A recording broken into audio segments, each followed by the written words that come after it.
we'll go back to script now. From bringing historical figures like Evita onto stage and transforming the story of Shakespeare's Hamlet into an animated cartoon about a lion, there's not much that our next guest hasn't been able to achieve. He is undoubtedly one of the world's most legendary lyricists. Not reasonable, legendary lyricists.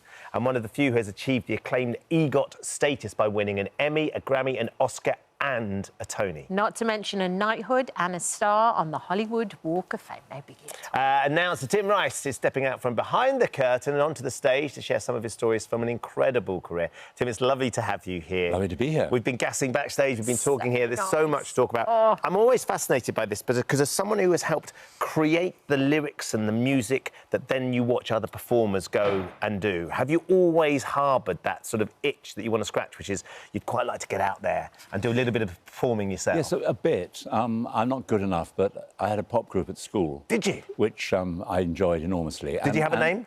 Well, we were called the Aardvarks.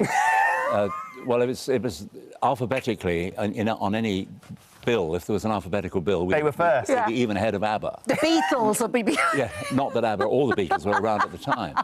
But I also had. Did you ever make it onto a bill with either of them as well? No. I don't know why. But we also had friends and I had a rock band which has only recently disbanded. They were called Wang and the Cheviots, and I used to love singing with them. I mean, we had a couple of singers, quite good musicians. Yeah. But me and Bill, what sang, we were competent. We knew the words. Yeah. That was the main. Were you Wang? There was a great dispute within the band as to who was Wang. In fact, I think that's why we split up. Artistic differences. Yeah, right. Decide who could be Wang or not. So let's talk a little bit about this show then, Tim. Because let's talk a lot about this show. Well, there's so much in it. It's a sort of the history of your career, how you got started, some of the things you've done. I've got 4 wonderful singers, West End singers, and nice band led by Duncan Ward, comes from Sutton Coldfield. Plymouth supporter. And right. And basically, I tell the stories behind the songs. I mean, there are maybe 20 songs in the show. Fabulous. And people who like musicals, who I assume is my main audience, would probably know 15 or 16 of them. But there's a few flops and a few unknown ones, and I tell the story about the composers I've worked with. I mean, Andrew, Elton John, Alan Menken, Bjorn and Benny. It's a pretty good lineup. Not bad. Of songwriters. I mean, I'm very lucky because if you've got tunes from these sort of guys, you'd have to be pretty bad not to get some sort of success with them. Well, you say that, but what I love, I mean, it's great because you'll be able to enjoy the songs that we all know and love, the really big successes.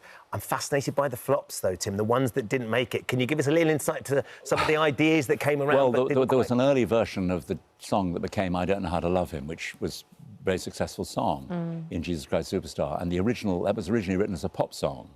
And out of context, because Andrew and I, when we were beginning, we were trying to write anything, and Joseph was the thing that really got us going.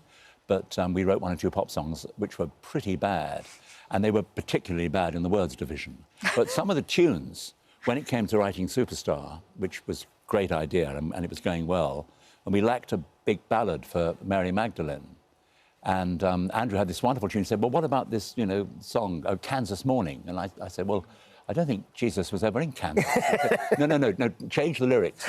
And so I did, and I wrote, frankly, I said here, publicly, a good lyric. Ooh. I Don't Know How to Love Him is a pretty good lyric. Yeah. Yes. Better than Kansas Morning, anyway. A little bit.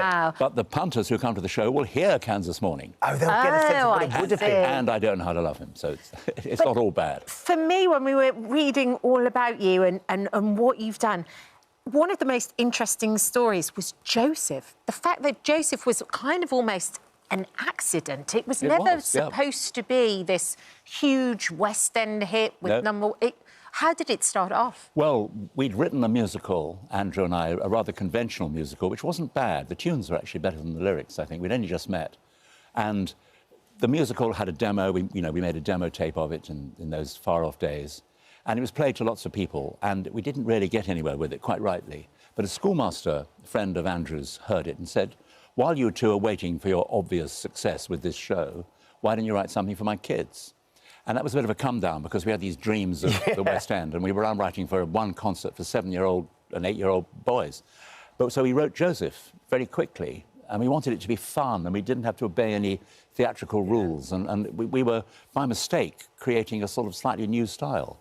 And the school loved it. It was a big success. It was done again, and gradually and very slowly, Joseph got bigger, and it wasn't a West End hit until after Superstar. Wow. But what it did get us back in 69, 70 was management, an album. I mean, it got us onto the path. The platform began. It's an amazing story there. It is. Yeah, we were very lucky. I mean, we didn't quite know what we were doing. That's been the story of my career. Wouldn't it be amazing? Do you ever bump into any of those kids that did the first ever version? Yes, I don't recognise them because they're now all 65 and with beards. But one day, not that long ago, in Chiswick, I bumped into two of them on totally separate occasions. Yeah. And people occasionally come up to me and say, "Yeah, I was in Joseph in Collick Court School," and obviously they were. And it's extraordinary because I still think of the performers as being 8, 9, 10. Yes, of course. But these big bearded, handsome devils come up and say, "Hey." It's a very different thing. So we know about your relationship with Andrew Lloyd Webber, of course, but I think one of the things I was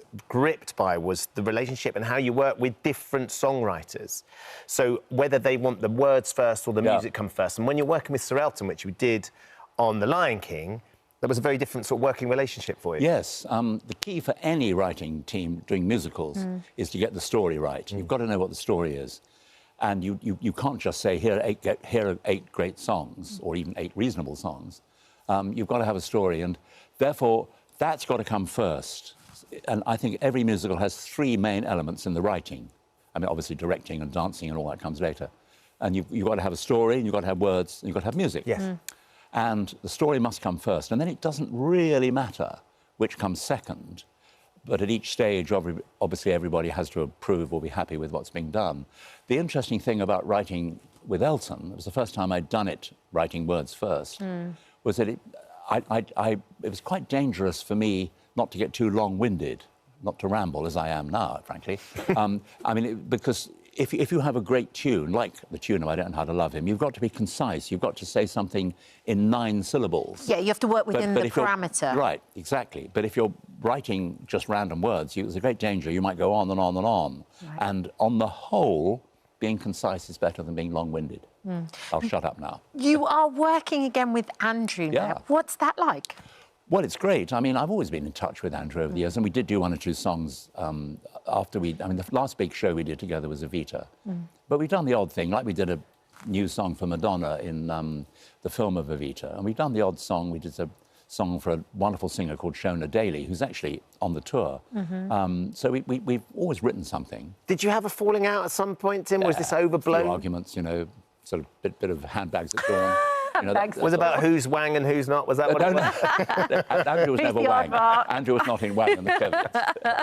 No, basically, this is a comedy written by 2 brilliant comedy writers, Humphrey Carr and David Reed, and it's called Sherlock Holmes and the 12 Days of Christmas, and it's opening in Birmingham in November, and it's about a serial killer in Victorian London who's murdering people in line with the verses of the 12 Days of Christmas. So there's a lot of dead birds in the show. And 5 gold rings along the way as well. Right, 5 gold rings. And it's definitely a play, but we've just added at the author's request 2 or 3 songs, maybe 4, which are just, I mean, it definitely isn't a Webber Rice musical, but it's a wonderful comedy with a few songs by us. Is it lovely coming back together, the shorthand that the 2 of you have now? Oh, it's paradise. And there's more to that. It's great. It's great. I mean, he's still writing wonderful stuff. Yeah. You know, and it's you know, it's like I've been so lucky. You know, I've had work with Alan Menken, Bjorn and Benny, Elton, Andrew, Mike Batt, John Barry. I've even done a couple of songs with Freddie Mercury, the late great. Wow. Yeah. And that was he was such a lovely man. I love Freddie. Oh, I could listen to you, in your own words, waffle all day. Well, I've got time. Okay, excellent. I'll just finish doing this first and then we'll... Yeah, don't go anywhere. Tickets for Tim's live show, My Life in Musicals, I Know Him So Well, are available now, plus tickets for Sherlock Holmes and the 12 Days of Christmas are also available online. Yes, we're going to the Palladium. Yeah, we're going to come and see Tim. Thank you, Tim. It's lovely. Thank you for visiting our This Morning YouTube channel. We upload new content every day, so go ahead and hit that subscribe button so you don't miss out, and we'll see you in the morning.